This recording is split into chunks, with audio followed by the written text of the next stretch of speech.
Okay. So I want to discuss today in this presentation a little bit about walking gait and biomechanics of walking gait and normal walking gait, but then also get into talking about abnormal gait, so gait dysfunction. A little bit of discussion as well about how orthoses and prostheses, those are tough words, how they affect walking gait, and a little bit of assistive device.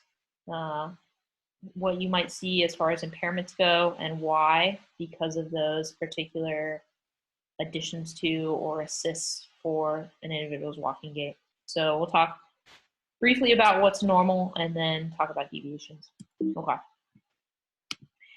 So walking gait, what is normal? What might we expect within these normal parameters of walking in terms of joint motion, and what are the keys of each of the stages? So when we think about walking gait, we have roughly these two big stages of stance when your foot's on the ground and swing when your foot is not on the ground. So in this picture, the right leg is the reference limb. So stance phase through here, and then swing phase when the limb is being transitioned and the other opposite limb is in stance.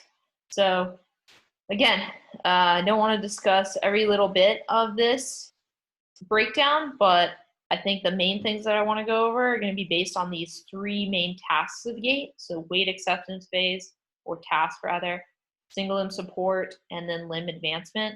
The periods are a little bit more nitty-gritty or broken down into smaller increments, and so I'm not going to go through the different periods, or sometimes called phases of gait.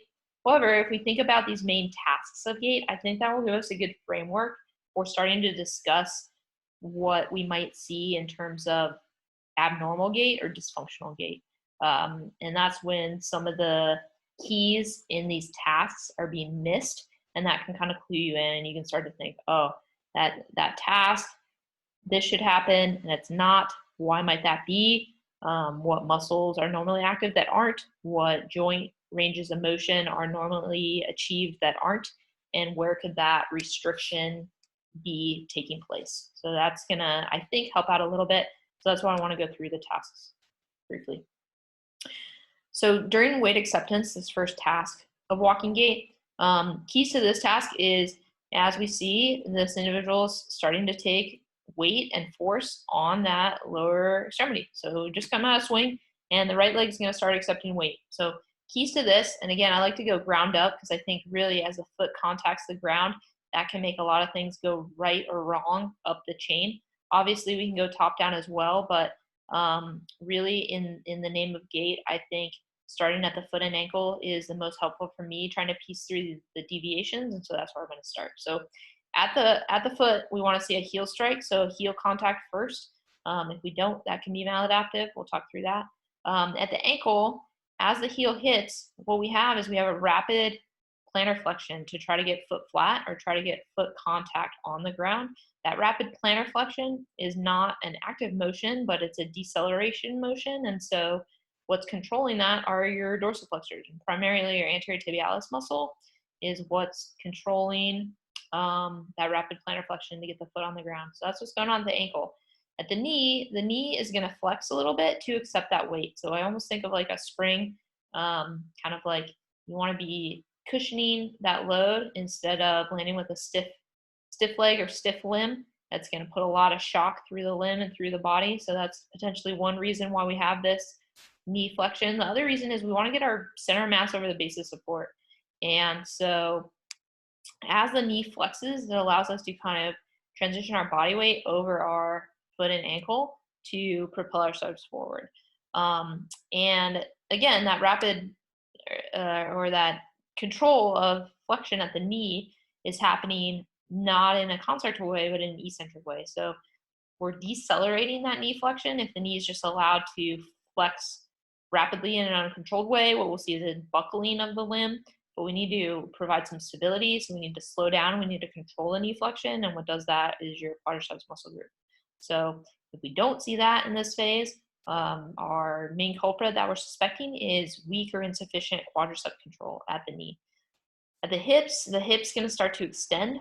That's going to help move us forward, and it's going to help move our center of mass over our base of support. So we're in hip flexion, but the hip is actively extending starting in this weight acceptance phase. As we move into the second phase, so we're moving into single limb support. So we've transitioned, our center of mass is over our base of support, we're kind of balanced in mid stance, ankle, knee, hips are kind of stacked, and our right limb is taking all of our weight while our left limb's in swing phase. So single leg standing at the ankle, you're kind of in this transition phase between, as we weight accept, our foot wants to be a flexible foot, and so it's going to come into pronation to accept weight through our body. Again, kind of like a spring, that arch is going to dip a little bit to accept that weight. But then as we move over as our center mass moves over our body, and as we transition to propel ourselves forward and take a step with the contralateral limb, what we really want to do is we want to transition into a rigid lever function of the foot in our propulsive phase. And because of that, our foot, after mid stance, is going to start transitioning into a supinatory foot posture to contribute to stability and a really strong push off in gait. Our knee is extended. It's kind of passive at this point. I kind of think of a plumb line. So you don't really have an active quad to extend the knee. It's already extended. You don't really have an active hamstring to clear the limb. You're not quite there yet. So this is a little bit of a neutral phase for the knee. Hip is going to control that single leg stance, but not so much in the sagittal plane like we saw, but more in a frontal plane motion.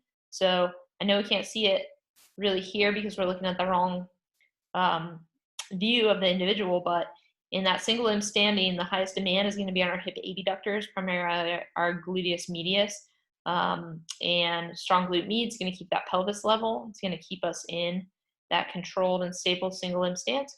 A weaker insufficient glute med or nerve injury potentially is going to lead to pretty characteristic gait pattern called Trendelenburg gait or Trendelenburg sign, or compensated Trendelenburg, in which we get trunk lean towards the same side to try to reduce that force, versus Trendelenburg is going to be a contralateral hip drop because of that weak hip abduction on the stance leg.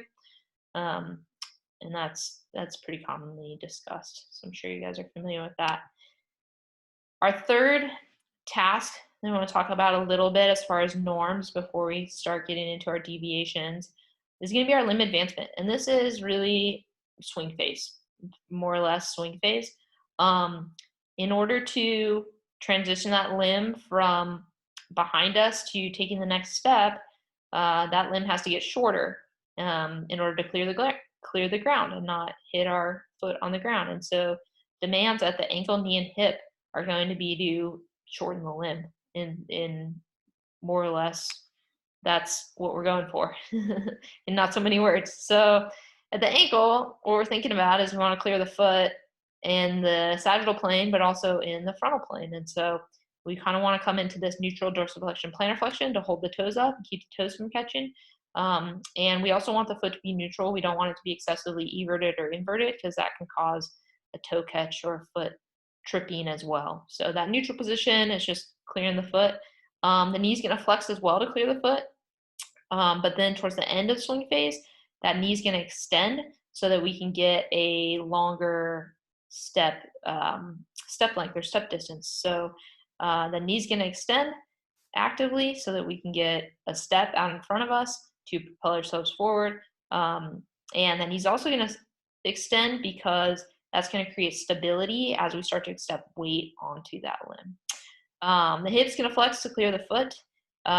Notably at the hip and knee, we have this, again, like we saw at the ankle moving through mid stance, we have this kind of transition phase. So as the knee transitions from a flexion to clear the foot into an extension, that extension is going to be decelerated extension. So it's not just kicking out into extension like a snap into knee extension, but we're going to have an active control of that knee extension. So hamstrings working eccentrically at the end of the swing phase. At the hip, we're going to have a hip flexion initially to clear the foot, but then as we prepare for contact again, that hip flexion, we don't just want to be uncontrolled. We don't want to hip flex past 90 and get our leg way too high, because then we have to come back and extend as the limb accepts weight. So we're going to flex actively with the hip flexors, but then we're going to decelerate that hip flexion and control that hip flexion to a point as we start coming back into extension. And so really the end of this swing phase, we're going to see those hip extensors come on again and control that motion eccentrically before they prepare to concentrically contract. I hope that made sense. Okay. Abnormal gait, common dysfunctions. This is a huge, busy chart. I promise you I will not show it except for this slide.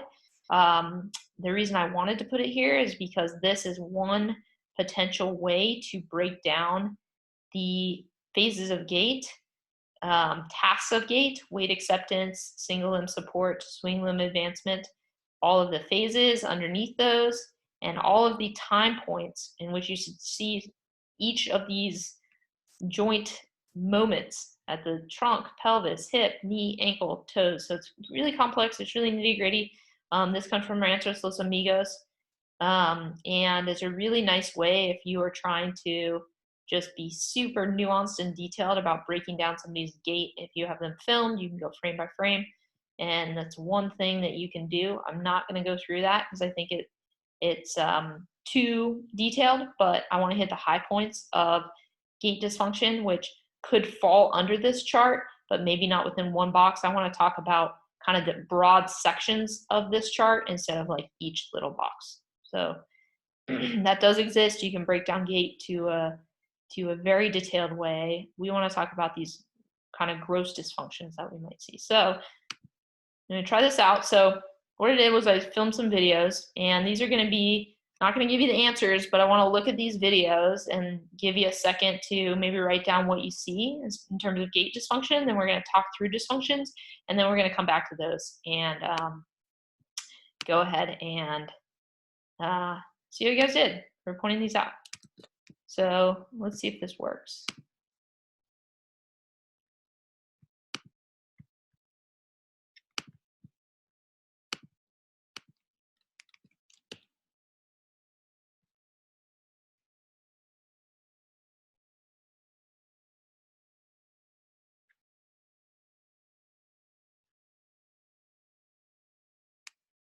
Okay, here's our first gait video.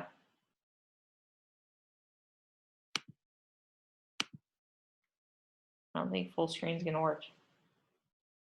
Let's just play it.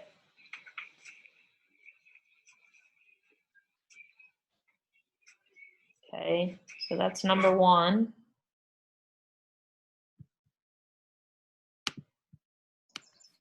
I think you I may think we can see it. Yeah, you might need to reshare your screen. You guys can't see it? Yet convinced Yeah. that everything is clean.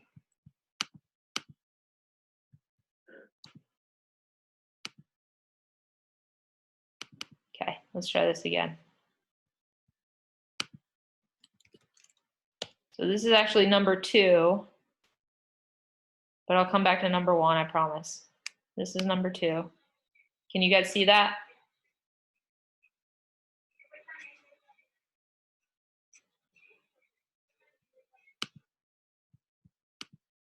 Did that work better?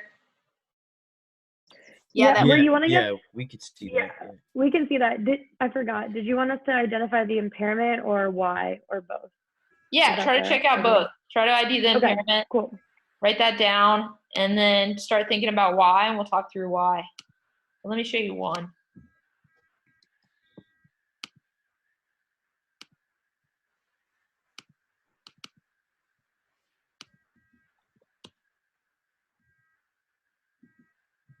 Okay, so this is number one.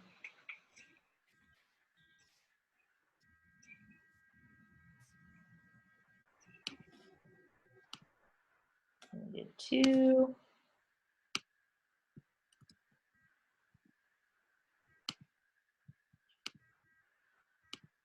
This is number three.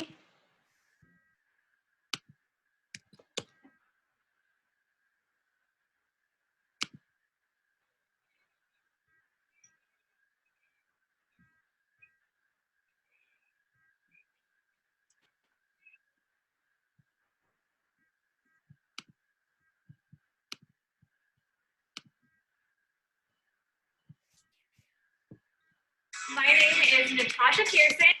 Oh, hello. Okay. 2 more.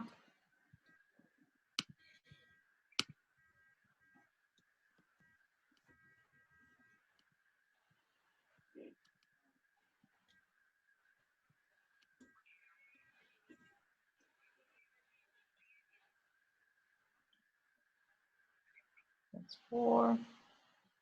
Could you play that one more time? Sorry. Yep. That's away for like a second.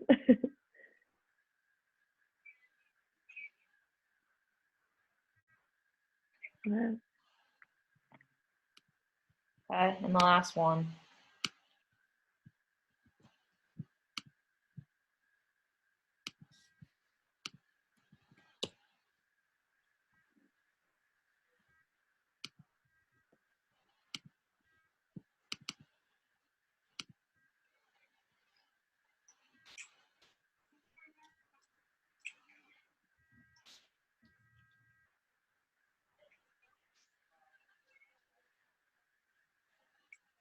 Okay.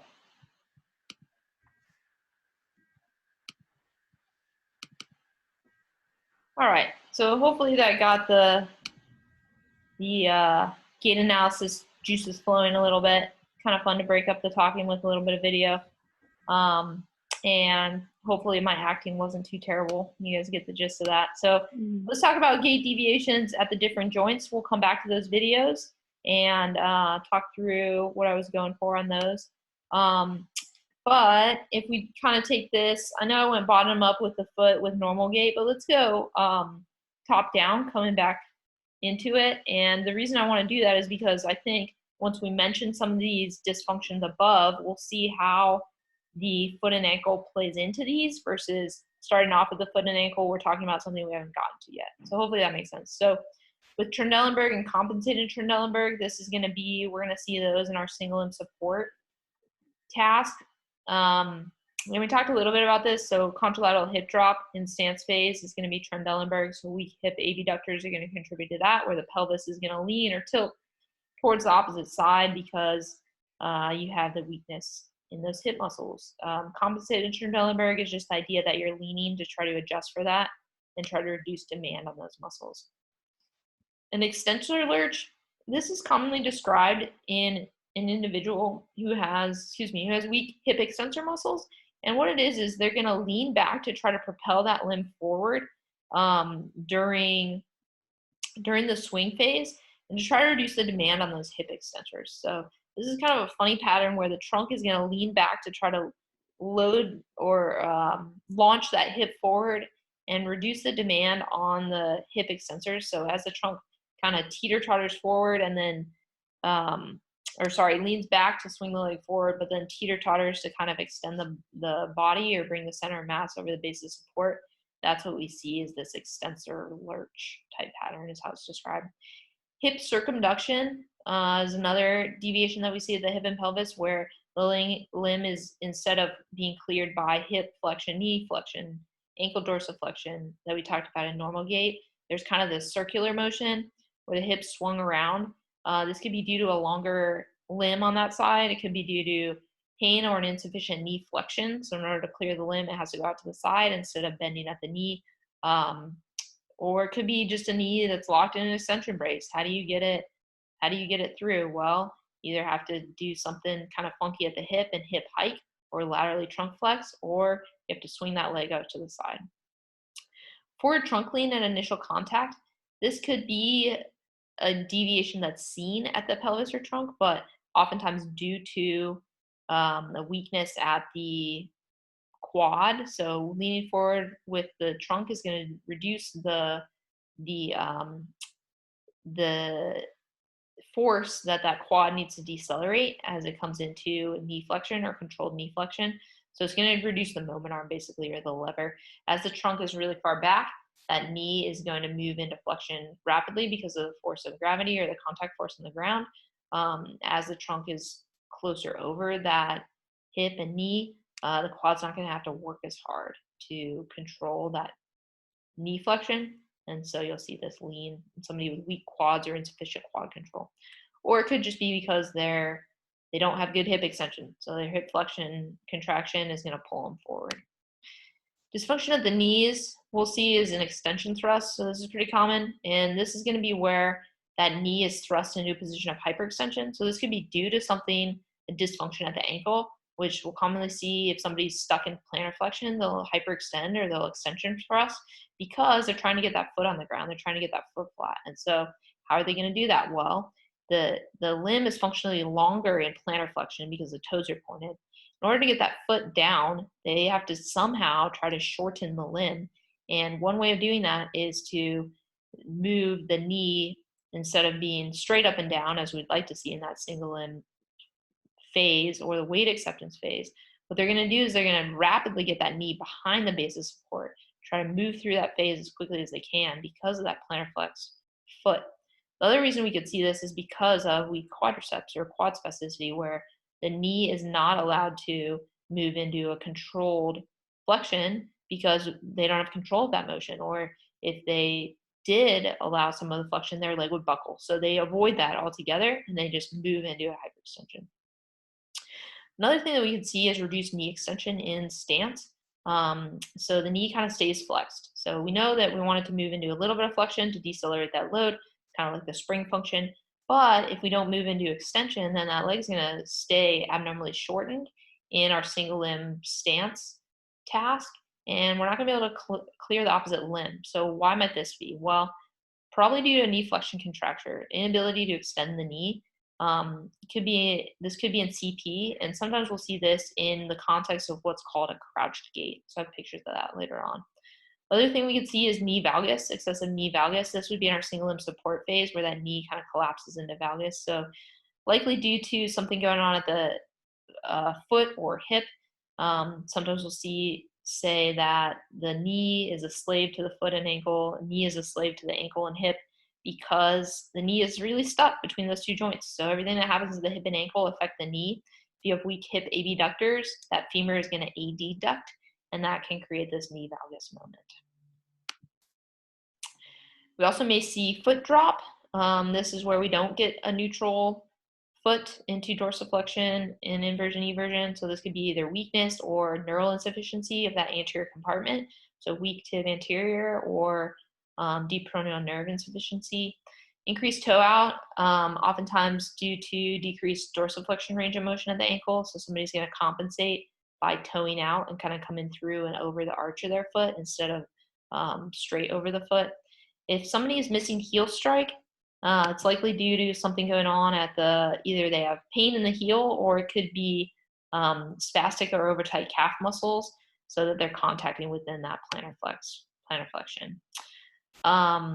These are a few specific diagnoses that might lead to stereotypical gait patterns. So in Parkinson's, what we would expect to see in gait is what's called a festinating gait pattern or shuffling of gait, where somebody starts off with maybe longer step length and then gradually they get quicker and quicker and quicker and shorter to where they're kind of falling forward and shuffling.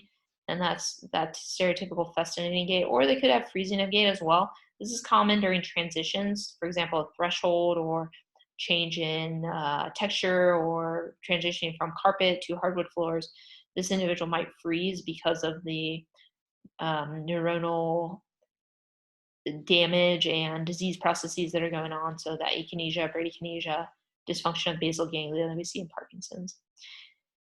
Common severe stroke presentation of gait is a hemiparetic gait pattern where we have hemiparesis on one side of the upper extremity, lower extremity, or both.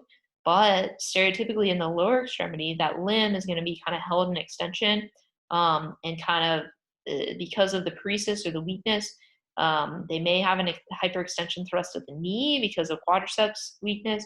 They may also circumduct that limb because of a foot drop at the ankle, and then likely they're going to do some sort of circumduction or hip hiking to try to clear the limb because, again, they have insufficient active hip flexion, knee flexion, ankle dorsiflexion to clear the limb. So hemiparetic, so weakness, is going to cause dysfunction at the hip, knee, and ankle for them. Foot drop, steppage gait. We mentioned foot drop. Steppage gait is just a compensation for that foot drop in most cases. So because the toe's coming down and that's not clearing the foot, the steppage gait is just an excessive hip flexion or excessive knee flexion. It almost looks like you're high stepping to try to clear the foot and swing. So that's a compensation. Ataxic gait is going to be common in somebody with gross ataxia or coordination issues. So somebody with cerebral disorders, and this is going to be marked by wide path deviations, stumbling, discoordination. They could have loss of balance. They might need an assistive device because of this dysfunction. And then a few more neurodiagnoses. So vaulting gait, that could be to clear a vault or an excessive push off or a high push off could be to clear a limb, clear the opposite limb that is too long or dysfunctional. So it could be compensation in and of itself, or the vaulting could be due to a hypertonic or an overactivity of plantar flexors on that side. So just an overactive or an overaggressive push off, and an inefficient push off really, because that push off, you're trying to move yourself not only up, but forward. And this vaulting gait, what we see is a little bit more upward motion than you may expect. Scissoring gait refers to a gait pattern where you have excessive adduction of the limbs, where the limbs are almost crossing in front of each other and you're not maintaining that stance width. This is common in cerebral palsy individuals where they have hypertonic musculature contributing to this, or poor motor control contributing to this kind of crossing or scissoring gait. And it could be the contribution of this could be spastic adductors in these individuals. Crouch gait was what I was mentioning earlier. And again, this is a common pattern that we see in cerebral palsy, where there is an individual who's held almost in a hip flex, knee flex position, lowered base of support. Could be due to fear of falling. So we could see this in a non-neuro population where somebody is just lowering their base of support because they're so fearful or because they have balance deficits, and so they end up walking with a little bit of hip flexion, a little bit of knee flexion because of their balance reactions they're trying to take advantage of. But I think more commonly it's described within this neurologic population. Plantar flexion initial contact, we talked a little bit about this above, but within a neuro population, just maybe to mention, this could be due to hyperactive or spastic plantar flexors or calf muscles. Could be due to tight heel cord. We could see this in a pediatric population, talked about as a toe walker, and again, could be due to either thing, either hypertonic musculature or shortened heel cord, shortened Achilles tendon. And this individual is going to have initial contact on their toes or forefoot versus the heel strike that we want to see. So this next slide is a picture of what I mentioned above, which is that crouch gait. So if you see on the right, you can see even though this individual on that right lower extremity is in the stance phase of gait, so actively trying to be in swing with that left lower extremity, hip is flexed, knee is flexed, ankle is in more dorsiflexion than you would expect. And because of that, there is an excessive stress at each of these joints.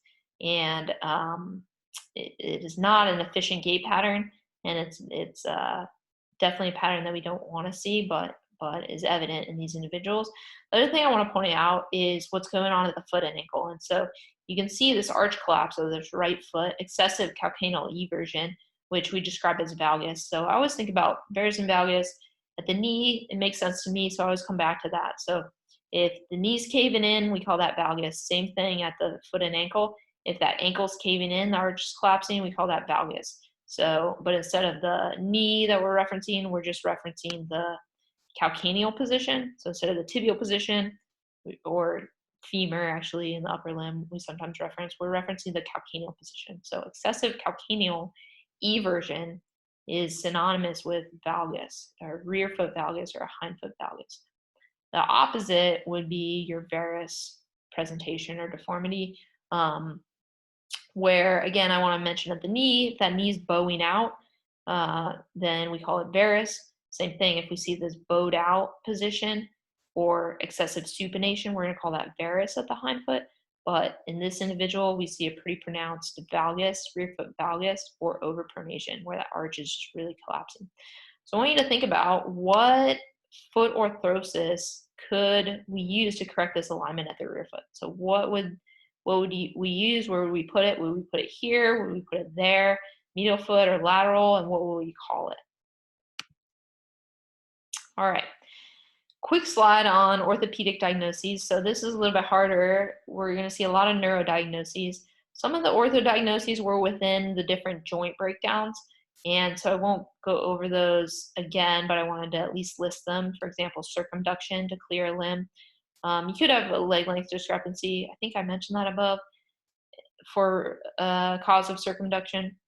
But really, in orthopedic patients, what's going to be a really common gait pattern is going to be this, or dysfunctional gait pattern is going to be this antalgic gait. So taking weight off a painful lower extremity is going to result in an antalgic gait, in which case you're going to have a reduced amount of stance time on that painful limb. So whether it's at the ankle, knee, hip, whether it's due to OA or an acute injury, putting weight or putting pressure on that limb is going to be painful. So you're going to want to reduce the amount that you're doing that, or the patient is.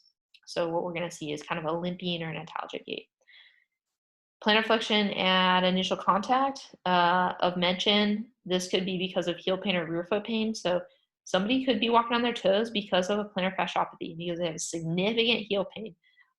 This individual would likely benefit from something as simple as a gel cup or a heel cup orthosis or orthotic, where you're just simply cushioning that painful heel, and that can make a huge difference. So pretty cheap, easy fix, but that could really help that gait deviation. So let's get back to the videos. So based on our review of gait dysfunctions, what do you think is going on with these different presentations? Well, check yourself, check your answers. Here's what I was going for, was a foot drop in the first video. Second video was a circumduction of that limb.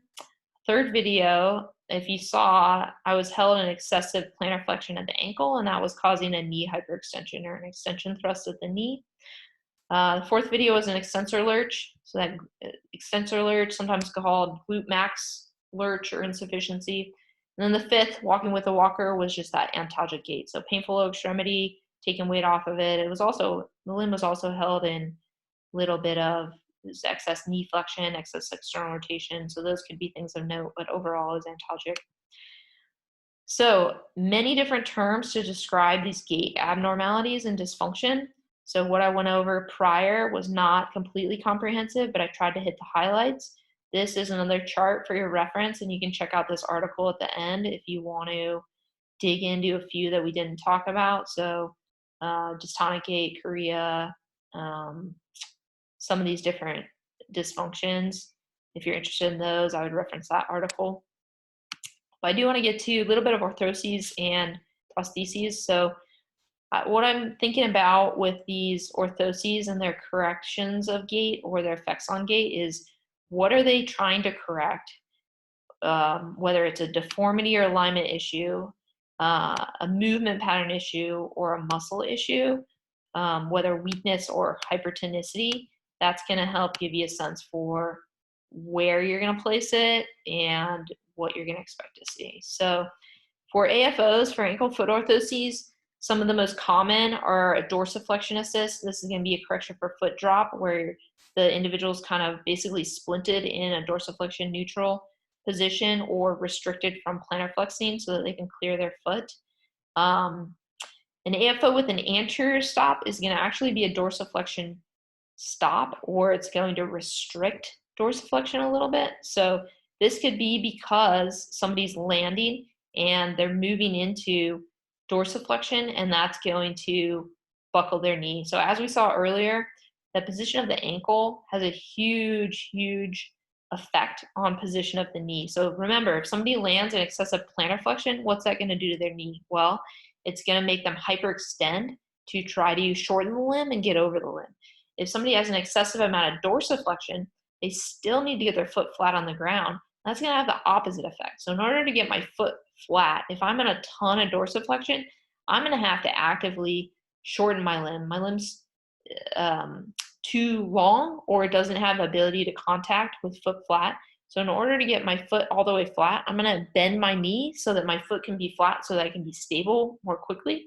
So that's actually what we're going to see is for these people who have too much dorsiflexion, their knee might buckle into flexion, and those individuals might benefit from this dorsiflexion stop, where they're limited in the amount of dorsiflexion that we're giving them.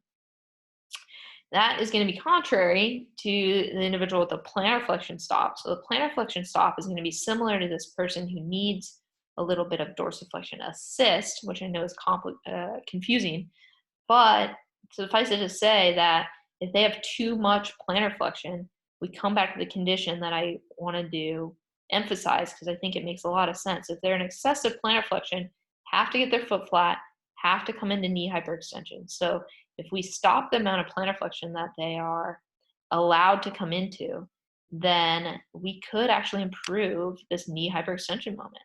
So that's kind of cool. So that's what you're going to see a lot of times with this AFO prescription. For orthoses, so this is kind of what I was getting at with correction for that individual that we saw the picture above, and I'll have a picture following this. But this is the idea that you can have two different types of postings at the rear foot to try to correct a varus or valgus alignment, or excessive calcaneal inversion or eversion. So a varus post is going to do just what it says. So a varus post is going to create varus. So a varus post is going to treat for valgus. Okay, so you want the opposite. So varus post, if somebody's valgus, that means they're collapsing in. So you're going to wedge them back out. So you're going to place that heel wedge on the medial side of the foot. Valgus post is going to be just the opposite. But here's our individual. I think this example, the picture really helps. Here's our individual who we want to get off the inside or off the medial side of the foot. Here's how we're going to correct it. Okay, so here's the right foot collapsing at the arch. This is the same idea as this picture right here. And we want to wedge them so that they're put back into this more neutral foot alignment. So that varus post is going to create varus. It's the medial heel. It's going to correct for this overpronation of this valgus foot. You can think through the same example with the other alternative. Assistive devices, I don't have a ton in here. One thing to think about is how they're going to fit. So you want the handle at the crease of the wrist or the ulnar styloid. And if it's too short, that might cause the person to lean to it, either to the side or to the front. A rear-facing walker could help promote more upward standing. So I think that's kind of cool. Prostheses for bilateral knee amputation, or sorry, not bilateral, below the knee or above the knee. I see B and I think bilateral. Below the knee or above the knee, prostheses, how are they going to affect mechanics? Well, simplistically, either poor fit or poor alignment. So if there's poor fit, it's too loose, that individual is going to basically create a limb length discrepancy as they come out of that prosthetic in a swing phase, and then they're kind of jammed back down. But what you'll see is that as that prosthetic comes along, it's going to create these deviations to try to clear that longer limb. Poor alignment, and this is maybe for your reference, I think I'm going to get a cutoff here in a little bit. I did pretty well with timing, but poor alignment is going to be either the foot too far posterior or the foot too far anterior. These are very analogous to those excessive dorsiflexion or plantar flexion moments, in which case foot's too far behind, then that individual we're going to think of is in too much dorsiflexion. So too much knee flexion is what we're going to see. Foot's too far anterior. It's basically like they're overly plantar flexed. And so they have to get their foot flat. Well, they're going to see a knee hyperextension. So if you think about it that way, I think it simplifies it a little bit versus really sometimes the discussion of the biomechanics with the prostheses are confusing. But just think about foot's too far back. They're basically in too much